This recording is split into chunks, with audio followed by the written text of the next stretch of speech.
Supreme court की फटकार के बाद आखिरकार केंद्र सरकार ने दो प्रमुख ट्रिब्यूनल्स न्यायाधिकरण में 31 नियुक्तियों को मंजूरी दे दी है। स्टॉप।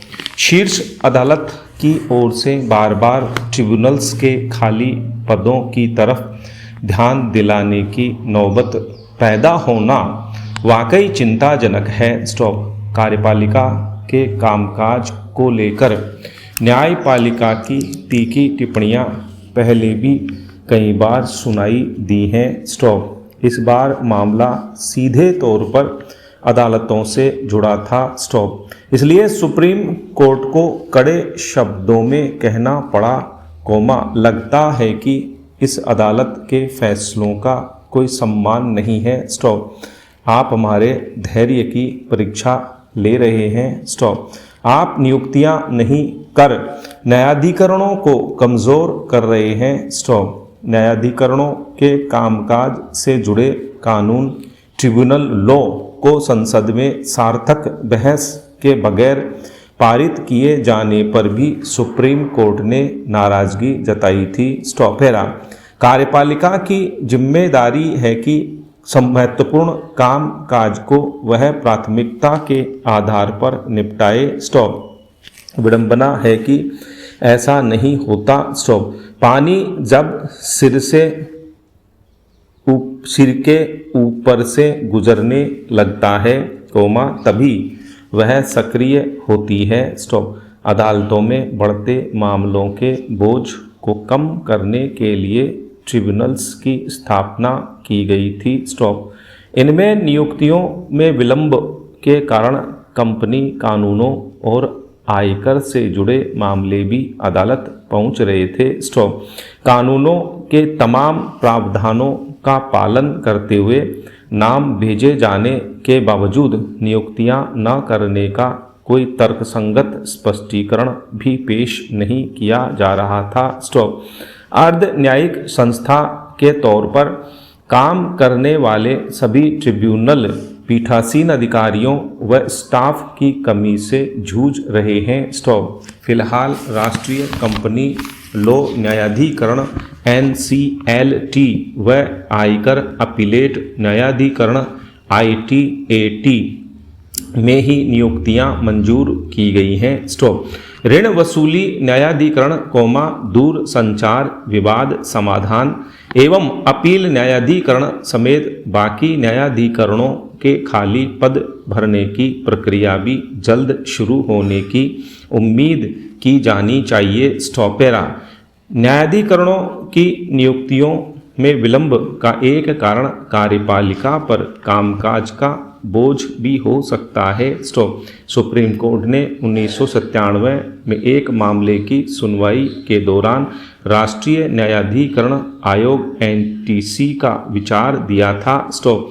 न्यायाधिकरणों की स्वतंत्रता से समझौता किए बगैर उनके मामलों की देखरेख के लिए यह बेहतर विकल्प हो सकता है। स्टॉप। न्यायाधिकरण में नियुक्ति संबंधी प्रक्रिया के संचालन और विकास की जिम्मेदारी इसे सौंपी जा सकती है। स्टॉप। सबसे महत्वपूर्ण मुद्दा यह है कि न्याय में देरी नहीं होनी चाहिए। स्टॉप। न्याय में देरी और बैकलॉग जैसी समस्याएं न्यायिक प्रणाली को पंगु बना देती हैं। स्टॉप। विघटन के इस वर्तमान युग में प्रभावी नेतृत्व मात्र पर्यवेक्षण, विकासशील रणनीतियों और नीति निर्माण के पहलुओं तक ही सीमित नहीं है। स्टॉप। प्रतिस्पर्धी संघर्षों का सामना करते हुए प्रासंगिक बने रहने और संगठन को समृद्धि की ओर ले जाने के लिए, एक लीडर के पास सकारात्मक परिवर्तन के प्रवर्तक बनने की क्षमता होना परम आवश्यक है। स्टॉप। अनुकूलन क्षमता और गतिशीलता को सुविधाजनक बनाने के लिए आवश्यक है कि एक लीडर निरंतर परिवर्तन के लिए उत्प्रेरक के रूप में कार्य करे। स्टॉप।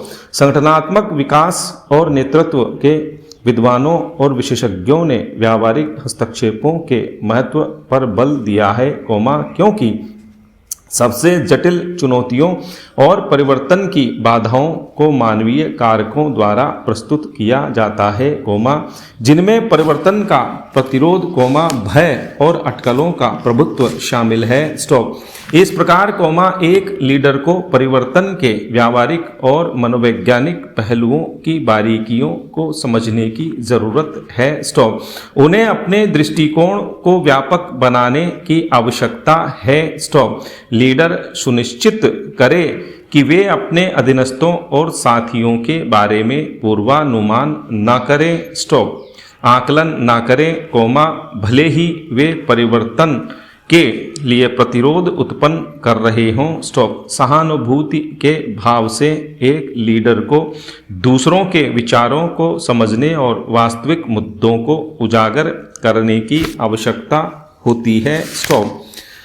इसे संगठनात्मक विकास के लिए एक भारतीय दृष्टिकोण के रूप में देखा जा सकता है और कर्ट लेविन के 3 स्टेप मॉडल या जॉन कोटर के 8 स्टेप मॉडल जैसे पश्चिमी शास्त्रीय दृष्टिकोण के संयोजन के साथ सफलतापूर्वक नियोजित किया जा सकता है। पहला यथास्थिति को स्थिर करने पर जोर देता है, जबकि दूसरा परिवर्तन के लिए एक नवीन और सामान्य दृष्टिकोण बनाने और इसे एक प्रमुख कदम के रूप में संप्रेषित करने पर जोर देता है। यह पुरस्कार व मान्यता के माध्यम से जोखिम लेने वाले और रचनात्मक कर्मचारियों के प्रोत्साहन को भी महत्व देता है। पिछले सप्ताह वर्णित सर्वव्यापी सर्वशक्तिमान की लीला की अवधारणा का विचार हस्तक्षेपों के माध्यम से मनुष्यों को रोमांचित करके परोपकार को प्रदर्शित करता है। इस प्रक्रिया में मनुष्य एक दार्शनिक बनता है, अपने दिमाग और परिप्रेक्ष्य का विचार कर सकता है। भारतीय दृष्टिकोण सिर्फ पश्चिमी मॉडलों के उपयोग की तुलना में अधिक प्रासंगिक लाभ प्रदान कर सकता है। इसका दर्शन न केवल एक लीडर के लिए परिवर्तन प्रबंधन के आभास को मजबूत और सुगम बना सकता है, बल्कि विरोधियों को बड़ी योजना में अपनी आवश्यक भूमिका निभाने के लिए प्रेरित करता है। इसी तरह, अन्य लोग अपनापन और परवाह महसूस करते हैं और अंततः पूरी तरह कार्य में शामिल भी होते हैं। इससे प्रक्रिया अराजक और परस्पर विरोधी होने के बजाय सरल, सुदृढ़ और सुमधुर हो जाती है। कार्यस्थल रणभूमि से रंगभूमि में बदल जाती है, जो सिद्ध करता है कि परिवर्तनों को लागू करना लाभकारी और सकारात्मक कदम है। महाराष्ट्र और कर्नाटक के बीच स्थित गोवा में अगले साल विधानसभा चुनाव हैं। सत्ताधारी भाजपा के साथ विपक्षी दल चुनावी गोटियां फिट करने में जुटे हैं। कांग्रेस, एनसीपी और शिवसेना क्षेत्रीय दलों को साधने की कोशिश में हैं। कोरोना संकट के बीच महंगाई और बेरोजगारी अहम मुद्दा है। चुनावी बुखार चढ़ने में अभी वक्त है। विकास के दावों और वादों के बीच स्थानीय लोगों को गोवा की पहचान गुम होने की चिंता सता रही है। अरब सागर किनारे बसे गोवा को भरपूर नैसर्गिक खूबसूरती मिली है। दूर तक फैला समंदर, ऊंचे पहाड़, नदियाँ, जंगल के साथ ऐतिहासिक धरोहरें दुनिया भर के सैलानियों को आकर्षित करती हैं। पर्यटकों की आवभगत के लिए सैकड़ों होटल खुले हैं। उद्योग धंधे लगाए गए हैं। बहुमंजिली इमारतें, शॉपिंग मॉल खुल गए हैं। कोई इनके खिलाफ नहीं है। हर कोई विकास चाहता है, आगे बढ़ना चाहता है। लेकिन प्रकृति को नुकसान पहुंचाए बिना स्टॉप गोवा 451 साल तक पुर्तगालियों का उपनिवेश रहा स्टॉप।